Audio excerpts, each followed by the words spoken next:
Welcome back. Today we are in our 26th country for our trip around the world and the smallest country in the world, which is the Vatican City.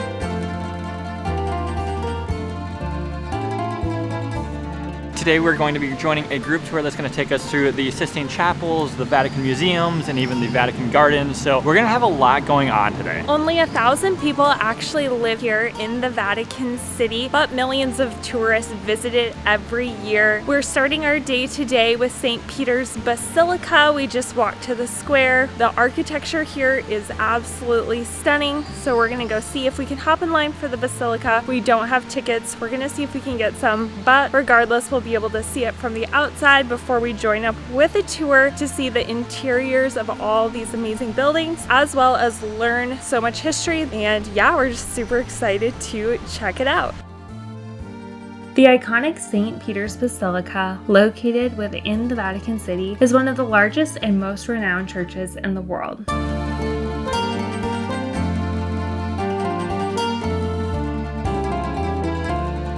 So we just finished with St. Peter's Basilica, and oh my gosh, there's honestly not really words to describe how big and stunning of a church it is. It is the biggest basilica in the world, making it the largest church in the world, probably by a long shot, because wow, it is absolutely massive. It was built in the 1500s is when it started. It was finished in the 1600s after building it for about 110 years. You just have to go to really experience it. It's truly one of the most incredible things I've seen. Next, we're walking to the Vatican Museum to meet up with our tour, but we're really unsure what this tour is going to be like. But we got some tickets to get there, and hopefully before other tourists, which would be really special. It's not even 8 a.m. yet, and we've already seen the church. We have a long day ahead of us. We are still honestly quite tired from yesterday. Spent the entire day walking all around all of the ancient Roman things, such as the Roman Colosseum and the Roman Forum. So just another really long day planned for us.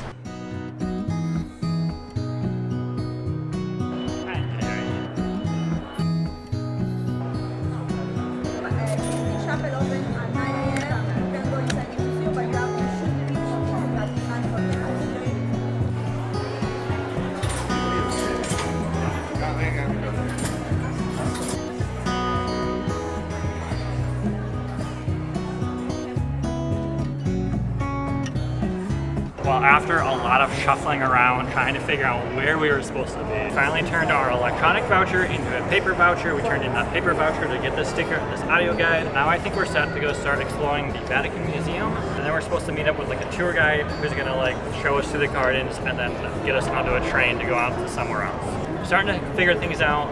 Sounds like we're gonna get to see a lot of Vatican City. The Vatican City contains over 70,000 works of art displayed in more than 50 galleries. The museum's collection includes ancient sculptures, Renaissance masterpieces, Egyptian artifacts, and Etruscan relics. The museum was founded in the early 16th century and houses masterpieces from various periods and civilizations, including works by Michelangelo, Raphael, and Leonardo da Vinci. The Sistine Chapel, with its famous ceiling painted by Michelangelo, is one of the museum's highlights and attracts millions of visitors each year. However, it is not allowed to take any pictures or videos inside the Sistine Chapel. The Gallery of Maps is a long corridor decorated with topographic maps of Italy, commissioned by Pope Gregory XIII in the late 16th century. So we just walked through the whole museum, the highlight being, of course, the Sistine Chapel was absolutely stunning. We grabbed a quick cup of coffee. Now we're waiting at the meeting point. A guide is going to be walking us through the gardens for about an hour, and then we're going to be hopping on a train.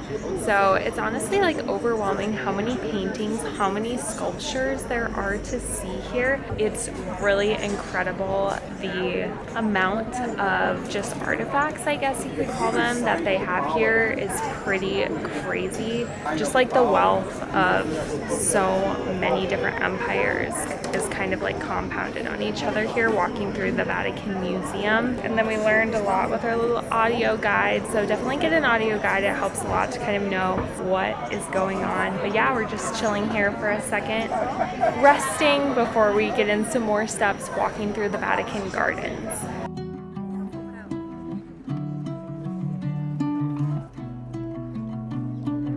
Usually we avoid big tours at all costs, but this was the only way we could get tickets in here today. So now we are part of a big tour group. We are the pro. Not usually our vibe, but who knows? Maybe we'll love it. We don't know. We've never been a part of it.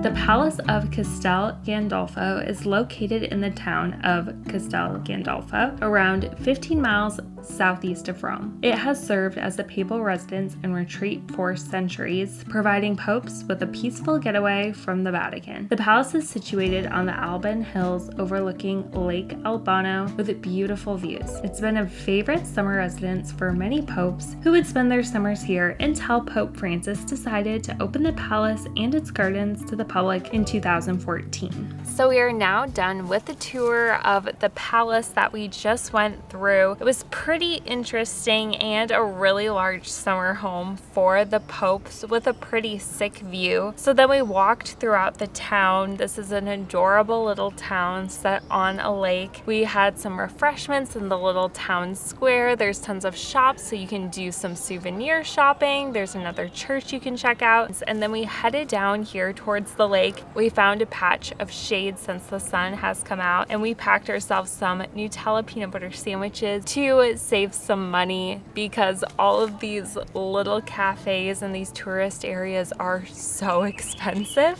So just to save some money, we're gonna eat our sandwiches here in the shade before we go meet up with the tour again to go through the gardens this time. The palace gardens have a bus tour, which is nice because we can sit in the shade, don't have to walk around, just get to relax and check out the gardens that way. But we're just gonna have these sandwiches and, like I said, go meet up with the tour to end out our day.